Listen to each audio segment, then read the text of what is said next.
ஒரு முறையா இருமுறையா பலமுறை பல பிறப்பெடுக்க வைத்தாய்.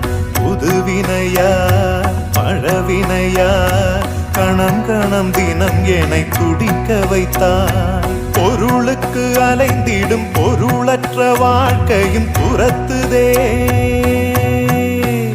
உன் அருள் அருள் அருள் என்று அலைகின்ற மனம் இன்று பிதற்றுதே. அருள் விழியால் நோக்குவாய், மலர்பதத்தால் தாங்குவாய். உன் திருக்கரம் என்னை அரவணைக்குனதருள் பெற பிச்சை பாத்திரம் ஏந்தி வந்தேன். ஐயனே என் ஐயனே, பிண்டம் என்னும் எலும்பொடு சதை நரம்புதிரமும் அடங்கிய உடம்பு எனும்